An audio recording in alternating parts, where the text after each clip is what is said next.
नमस्कार, राज की बात में आपका स्वागत है। आजकल विपक्ष में बैठी हुई पार्टियां छटपटा रही है क्योंकि प्रधानमंत्री मोदी गुस्से में हैं और अमित शाह एक्शन मोड में आ चुके हैं।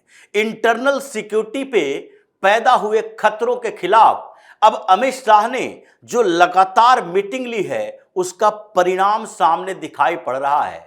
दिल्ली ब्लास्ट के बाद अलग अलग ठिकानों पर एनआईए की छापेमारी चल रही थी, लेकिन एक दिन में अचानक से एनआईए ने 22 टीम बनाई, 4 राज्यों में अलग अलग जगहों पर छापेमारी की, पूरे नेटवर्क को तोड़कर रख दिया जहां पर हथियारों का जखीरा मिला है, गोला बारूद मिले हैं, करोड़ों का कैश मिला है और ये उत्तर प्रदेश से बिहार तक, हरियाणा से जम्मू कश्मीर तक एक पूरे नेटवर्क को तोड़ने में एनआईए सफल रही है, क्योंकि ये स्मगलिंग का हथियार और फिर नारकोटिक के साथ इसकी डील यानी कि ड्रग्स का व्यापार, उसका पैसे का उपयोग हथियारों के स्मगलिंग में, और उसके साथ इन लोगों का नेटवर्क जाता है देश से बाहर बैठे हुए उन संगठनों के साथ जो कि देश के अंदर अराजकता का माहौल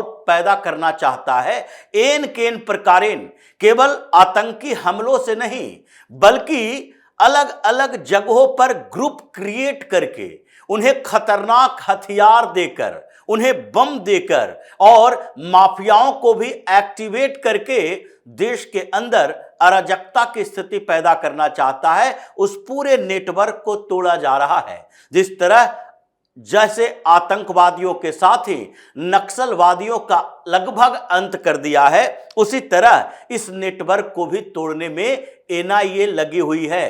ये सीबीआई और ईडी का छापा नहीं है, नेशनल इन्वेस्टिगेटिव एजेंसी एनआईए का छापा है, जो ज्यादातर आतंकवादी कार्रवाइयों में लगी रहती है। आतंकवाद के खिलाफ उस पूरे नेटवर्क को तोड़ने की जिम्मेदारी जिसके पास है। यह हुआ ऐसे ही क्योंकि इस बीच एनआईए को कई राज्यों में सबूत मिल रहे थे और दिल्ली ब्लास्ट के मामले की जांच करते हुए एनआईए को यह जानकारी मिली कि अभी केवल ये आतंकवादी नहीं बल्कि यहां पर इंडिजिनस, यहां के अलग अलग क्षेत्रों में रह रहे कुछ माफिया भी इन लोगों के लिए बड़ा काम करते हैं। ये उन लोगों से हथियार खरीदता है क्योंकि इन माफियाओं के पास इसका नेटवर्क इंटर स्टेट भी है और इंटरनेशनल स्तर पर भी ये नेपाल के रास्ते हथियार, गोला बारूद लाता है और इसमें इन लोगों को एक बिचौलिए की तरह उपयोग किया जाता है।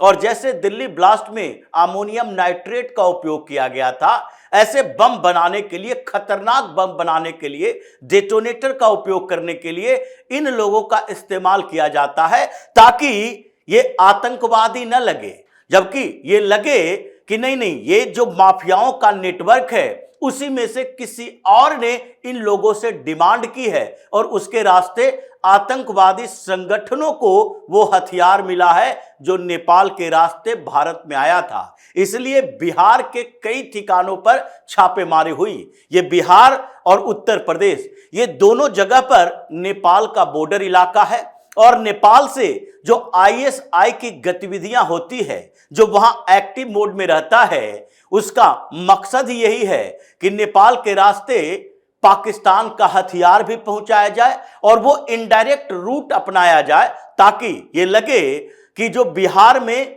कुछ गुंडे हैं, माफिया हैं, जो ऑर्गेनाइज्ड क्राइम कर रहा है, उनकी गतिविधियां बढ़ी है।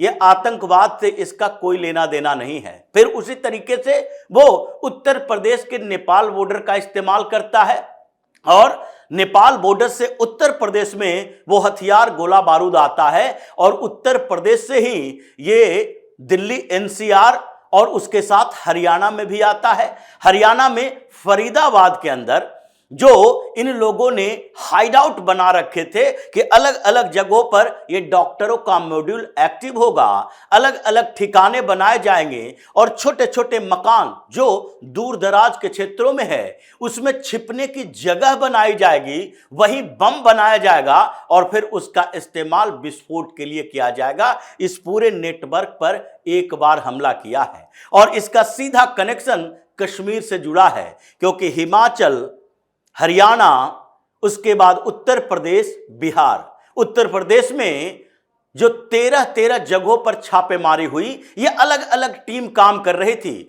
बिहार के लिए अलग टीम बनाई गई, उत्तर प्रदेश के लिए अलग टीम बनाई गई, हरियाणा के लिए अलग टीम बनाई गई और जम्मू कश्मीर में कोऑर्डिनेशन के लिए एक टीम है जो कि वहां पर देख रहा है कि बारामूला के क्षेत्रों में जो बॉर्डर के गांव हैं उन जगहों की एक्टिविटी कैसे बढ़ती रहती है और वहां पर अचानक से कुछ लोगों के पास पैसे ज्यादा आ जाते हैं। वो जो सो कॉल्ड इंटेलेक्चुअल वर्ग जम्मू कश्मीर में काम कर रहा है, उन लोगों के पास अचानक से कैसे ये बिजनेस के आइडिया आ जाते हैं और वो व्यापार भी करने लगता है।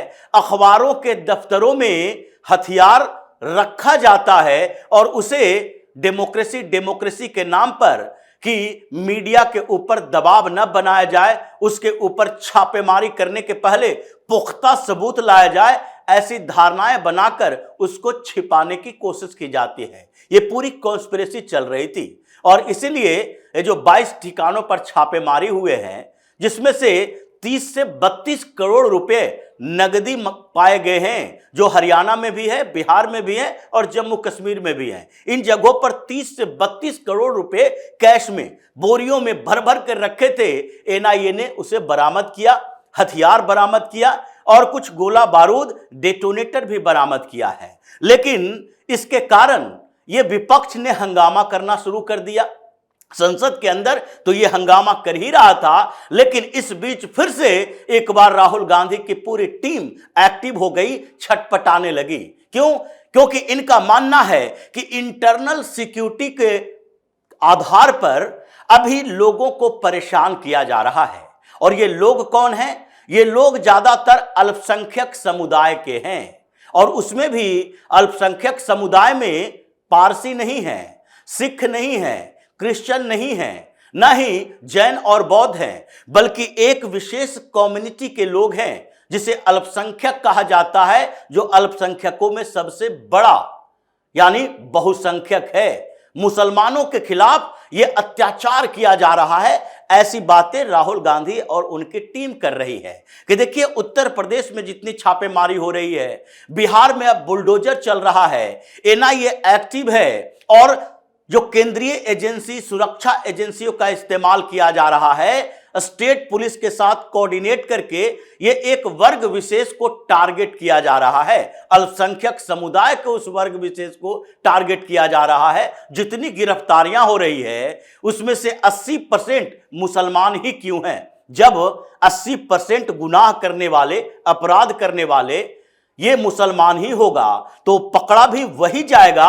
और जो मुसलमान नहीं बल्कि हिंदू भी है, गद्दार है, जो सूचनाएं लीक करता है, जिन लोगों ने हथियारों की सप्लाई की, उसे भी पकड़ा जा रहा है। लेकिन उसकी बात नहीं करेगा, बल्कि बात केवल और केवल मुसलमानों की होगी। इसलिए चीख चिल्ला रहा है, छटपटा रहा है राहुल एंड कंपनी भी। लेकिन सबसे बड़ी समस्या उमर अब्दुल्ला की है। उमर अब्दुल्ला संसद सत्र के दौरान राज्यसभा में, चूंकि राज्यसभा में पहली बार नेशनल कॉन्फ्रेंस के सांसदों ने शपथ ली, राज्यसभा चुनाव हुआ था और उसके बाद राज्यसभा में भी इनकी उपस्थिति हुई। पहले इनकी उपस्थिति नहीं थी। लोकसभा में इनके 4 सांसद पहले से हैं और इन लोगों ने राज्यसभा और लोकसभा में एक ही मामला उठाना शुरू कर दिया। सवाल एक ही पूछे जा रहे हैं कि क्या जम्मू कश्मीर रीऑर्गेनाइजेशन एक्ट जो आया था उसके आधार पर अब जल्द से जल्द जम्मू कश्मीर को पूर्ण राज्य का दर्जा दिया जाएगा। ये लिस्ट लेकर आए हैं कि जम्मू कश्मीर में उन लोगों के घरों पर बुलडोजर क्यों चलाया जा रहा है जिसके घर से अपराधी निकले हैं। अपराधियों के खिलाफ कार्रवाई करो, लेकिन इसका मतलब यह नहीं है कि उसके पूरे परिवार को उसका भुक्तभोगी होना पड़े। ये सवाल उठाए जा रहे हैं। लिस्ट लेकर आ रहा है जम्मू कश्मीर से कि देखिए हमारे एक विधायक के ऊपर पीएसए लगा दिया गया है, हमारे विधायकों के घर पे छापेमारी हो रही है, अगर वो इन्वॉल्व है तो छापेमारी होगी। कश्मीर टाइम्स का जिक्र हो रहा है कि देखिए एक मीडिया हाउस जहां पर सबूत नहीं थे फिर भी उनके खिलाफ छापेमारी की गई और फिर मीडिया की आवाज को दबाने की कोशिश की जा रही है। वहां वकील परेशान हैं, प्रोफेसर परेशान हैं, पत्रकार भी परेशान हैं। क्यों? क्योंकि हमारे हाथ में कंट्रोल नहीं है, बल्कि सारी control lieutenant governor Manoj Sinha के हाथों में दे दी गई है।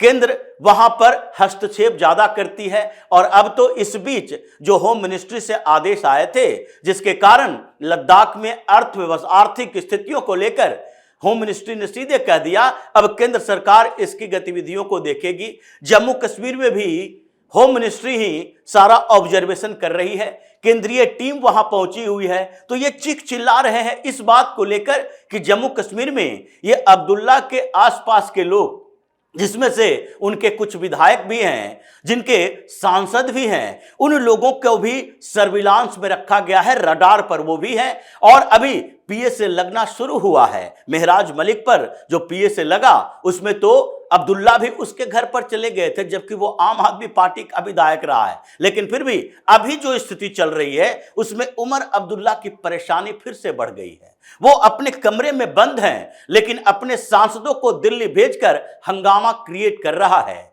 पिछले 3 दिनों से अब्दुल्ला के सांसद अलग अलग विपक्ष में बैठी पार्टियों के साथ मुलाकात कर रहे हैं और ये बात कर रहे हैं कि अब हमें यह भी करना चाहिए कि जम्मू कश्मीर के मसले पर संसद में चर्चा हो। आप लोग एसआईआर की बात करते हैं, हम उसमें सपोर्ट कर रहे हैं। आप प्रदूषण की बात करते हैं, हम उसमें सपोर्ट कर रहे हैं। आप लेबर कोड के ऊपर चर्चा चाहते हैं, हंगामा कर रहे हैं, हमारे सांसद भी आपके प्रोटेस्ट में भाग ले रहे हैं। लेकिन हमारे मुद्दों पर आप लोग ध्यान नहीं दे रहे। राहुल गांधी ने पिछले दिनों एक चिट्ठी लिखी थी, लेकिन उसके बाद सन्नाटा पसर गया। तो इसलिए जम्मू कश्मीर के मुद्दे पर आप लोग हमारा साथ दीजिए, हम अलग थलग पढ़ते नजर आ रहे हैं। हालांकि इस मुद्दे पर अभी विपक्ष में सहमति नहीं बन पाई। राहुल गांधी ये जानते हैं कि अगर कश्मीर के मुद्दे पर अब्दुल्ला के साथ साथ चले तो फिर समस्या हमारे साथ हो जाएगी। क्रेडिट हम कैसे ले पाएंगे? मुसलमानों को हम कैसे बता पाएंगे कि जम्मू कश्मीर में पूर्ण राज्य का दर्जा दिलाने में कांग्रेस की बड़ी भूमिका थी? इसलिए बिखराव है, लेकिन छटपटा तो अब्दुल्ला रहा है।